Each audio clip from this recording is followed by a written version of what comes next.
a locket that bears the name of a man that Brandy loved. Ventura highway in the sunshine. Soft rock wasn't just background music, it was emotion set to melody. I miss American Pie. In 1972, these songs turned quiet moments into timeless memories, capturing hearts with honesty instead of volume. Today on Retro Rewind, we're counting down 15 soft rock hits from 1972 that still shimmer decades later. You're a fine girl, what a good wife you would be. And later in this countdown, we'll reveal which beloved morning hymn almost never got recorded because the artist was deeply reluctant. Ready? Let's dive in. Well, I can't forget this evening. Number 1, Without You by Harry Nilsson.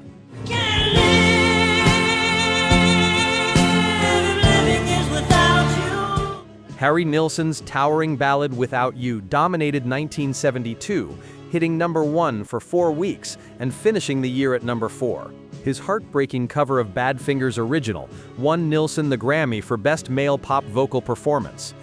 I can't give anymore. I can't live. Nilsson's 3-octave range found every ounce of anguish in the lyrics, his voice climbing from whisper to roar with controlled desperation. Pete Ham and Tom Evans of Badfinger wrote it, but Nilsson's version became definitive, so much so that many assume he wrote it. Producer Richard Perry crafted an arrangement that built like a symphony. No, I can't forget tomorrow. Rolling Stone later included it in their 500 greatest songs of all time. From American vocal perfection to Irish heartbreak, our next artist painted loneliness in major keys. No point in us remaining, we may as well go home. Number 2, Alone Again, Naturally, by Gilbert O'Sullivan. As I did on my own, alone again, naturally. Gilbert O'Sullivan's Alone Again Naturally spent 6 weeks at number 1 on the easy listening chart and finished 1972 at number 2 overall. I truly am indeed alone again. The song's cheerful melody disguised devastatingly dark lyrics about suicide, loss, and questioning God, soft rock's saddest paradox.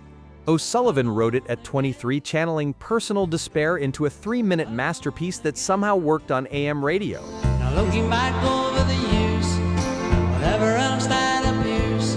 His theatrical delivery and music hall piano gave it a timeless quality. The contrast between sound and subject made it unforgettable. You could hum along while crying into your coffee. From Irish melancholy to American mythology, our next entry took 8 minutes to tell its tale. Now do you believe in rock and roll music? Number 3, American Pie by Don McLean. I miss American Pie. Don McLean's 8.5-minute epic American Pie became 1972's most talked about song, hitting number 1 for 4 weeks and finishing the year at number 3. Well, I know that you're in love with him, 'cause The sprawling allegory about the day the music died, the 1959 plane crash that killed Buddy Holly, Ritchie Valens, and the Big Bopper, packed decades of rock history into verses that still spark debates. Radio stations initially balked at the length, but listeners demanded the full unedited version. McLean has famously never fully explained the lyrics, letting generations argue over who the jester, the king, and the girl who sang the blues really were. From epic storytelling to prairie solitude, our next artist gave us his only number 1. I've been to Hollywood, I've been to Redwood. Number 4, Heart of Gold by Neil Young. I've been a miner for a heart of gold. In the spring of 1972, Neil Young scored his only number 1 single with Heart of Gold, a soft acoustic meditation from his landmark album Harvest. The song topped charts in both the US and Canada, finishing the year at number 7. I've been in my mind, it's such a fine line. Young later admitted he grew uncomfortable with the song's success, feeling it pushed him toward middle-of-the-road accessibility. Linda Ronstadt and James Taylor provided backing vocals, blending into Young's distinctive tenor. Keeps me searching for a heart of gold. Recorded with the Stray Gators in Nashville, Heart of Gold proved Young could do soft without sacrificing his artistic soul. While Young explored loneliness, our next artist celebrated music itself.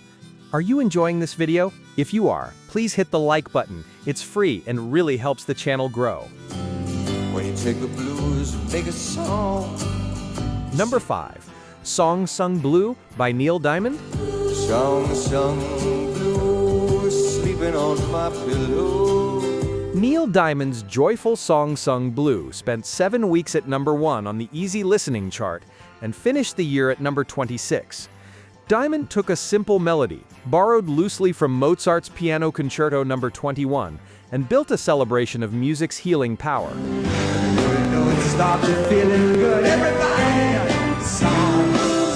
The deliberately simple lyrics about sad songs becoming happy when shared struck a universal chord in 1972. Diamond was in his imperial phase, cranking out hits with effortless regularity. This one showed his range.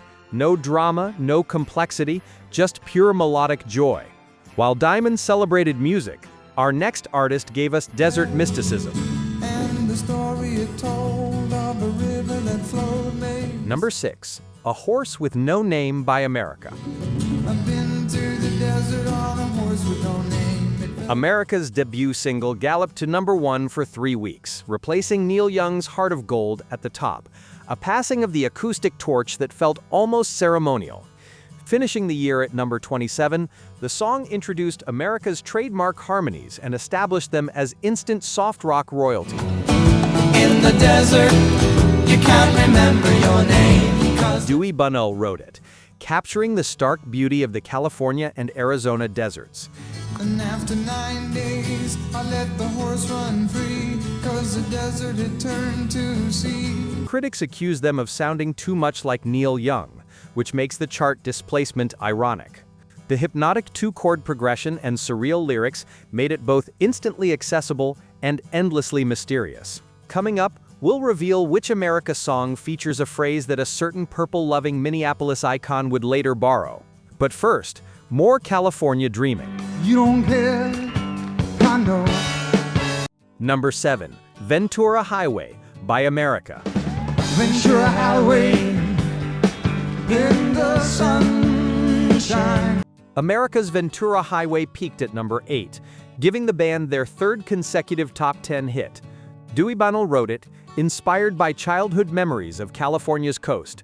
Though Ventura Highway itself doesn't technically exist, he was thinking of Pacific Coast Highway near Ventura. That opening guitar riff, harmonized between Jerry Beckley and Dan Peek, became one of the decade's most recognizable intros. You're gonna go, well, I know. Alligator lizards in the air referred to cloud formations Bunnell saw during a family road trip. The song's breezy freedom captured exactly what soft rock could do, transport you to a sun-drenched moment. From California highways to Texas charm, our next artist walked the line between Nashville and Los Angeles. Oh, by the way, I will be posting more videos like this, so please like, subscribe, and turn on the bell so you don't miss the next deep dive from Retro Rewind. Okay, on to the next. Nobody's gonna hurry. Number 8, Baby Don't Get Hooked on Me by Mac Davis. Baby, baby, don't get hooked on me. Mac Davis rode his country-tinged soft rock straight to number 1 with this playful warning wrapped in an irresistible groove. Finishing at number 8 on the year-end chart, Davis, already known as a songwriter for Elvis, proved he could deliver hits under his own name.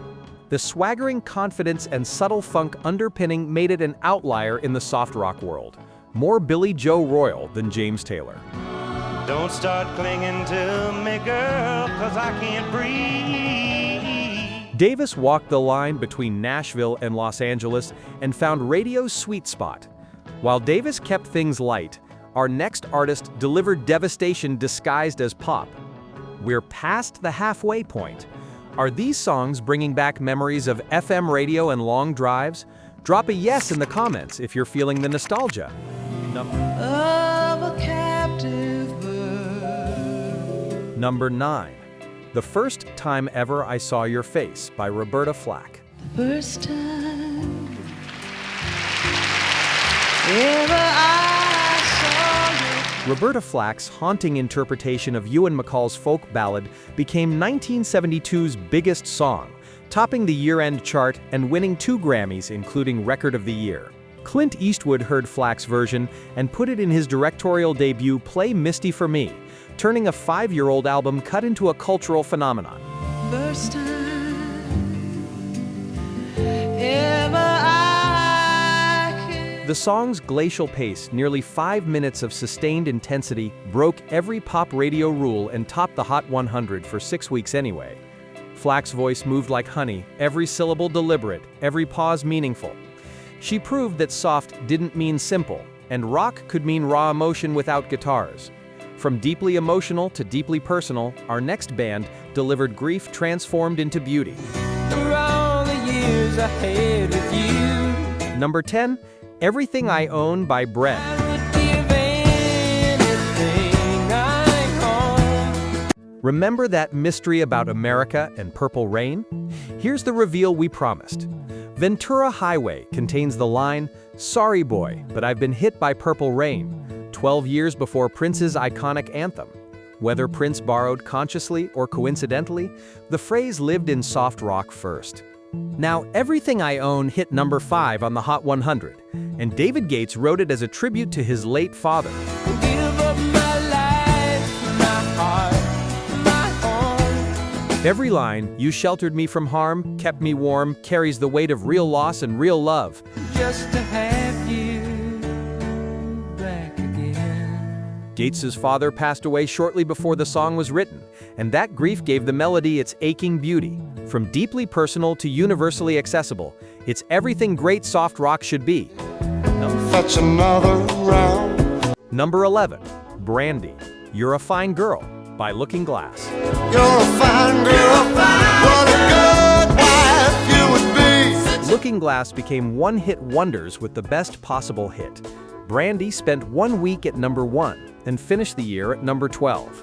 The tale of a barmaid who loves a sailor who loves the sea became an instant AM radio staple, its harpsichord and story song structure feeling both ancient and fresh. A locket that bears the name of a man that Brandy loved. Elliot Lurie wrote the song in just 20 minutes, inspired by the name Brandy on a random piece of paper. Just ahead, we'll reveal which bread ballad was written about a deeply personal loss that transformed grief into one of the decade's most touching tributes. But first, more introspective magic from David Gates. All the sweet things I can find. Number 12, Diary by Bread. I found her diary underneath the tree. Bread's introspective diary climbed to number 15 on the Hot 100, proving David Gates could mine the everyday for profound emotion. The narrator finds his partner's diary and confronts the gap between private thoughts and public faces, all wrapped in Bread's signature lush harmonies. Simply pretended not to care. Following Baby, I'm a Want You and Everything I Own from the same album, Diary showed Bread's range. And though she tried to hide the love that she denied. They could make heartbreak feel like a conversation between friends. Larry Knechtel's keyboards added texture without overwhelming Gates' vulnerable delivery. Here's that reveal about Bread we promised. Everything I Own was David Gates' tribute to his late father, written after his death. Gates poured his grief into those lyrics, making it one of the most personal songs on this countdown. While Gates explored interior landscapes, our next artist painted exterior ones with poetry. Flaming flowers that brightly blaze. Number 13, Vincent by Don McLean. And when no hope was left inside on that starry, starry night. Don McLean followed his American Pie epic with something equally powerful but infinitely quieter, a tribute to Vincent van Gogh that landed at number 94. Morning fields of amber grain. Starry, Starry Night became synonymous with artistic melancholy. On that starry, starry night. McLean's gentle guitar painting Van Gogh's tortured life in just over 4 minutes. Both songwriters understood that the quietest songs often cut the deepest. From 1972 back to the 60s, our next song found new life. I can't say it anymore. Number 14, Nights in White Satin by the Moody Blues. Letters I've written, never mean to send. 5 years after its original release, the Moody Blues found themselves back on the charts when Nights in White Satin was re-released in 1972, climbing to number 32. The orchestral arrangement and Justin Hayward's plaintive vocals gave the song cinematic sweep that American radio finally embraced. Written about a gift of satin sheets, the song's lush mellotron strings became a blueprint for symphonic soft rock. Thoughts they cannot defend, just what you want to. The 1972 revival proved some songs need time to find their audience, and when they do, they never really leave. While the Moody Blues painted with orchestral colors, our final artist stripped everything down. Mine is the sunlight. Number 15, Morning Has Broken by Cat Stevens. Morning has broken. Cat Stevens brought new life to an old hymn with this piano-driven meditation that peaked at number 44.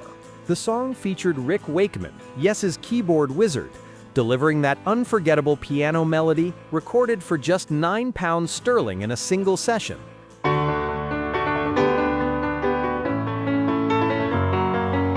Here's that mystery we promised at the start.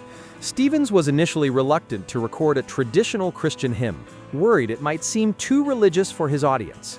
Producer Paul Samwell Smith convinced him it transcended denomination, celebrating creation itself.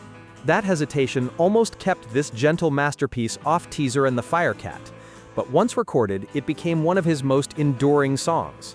From ancient words to timeless melody, 1972's softer voices still echo.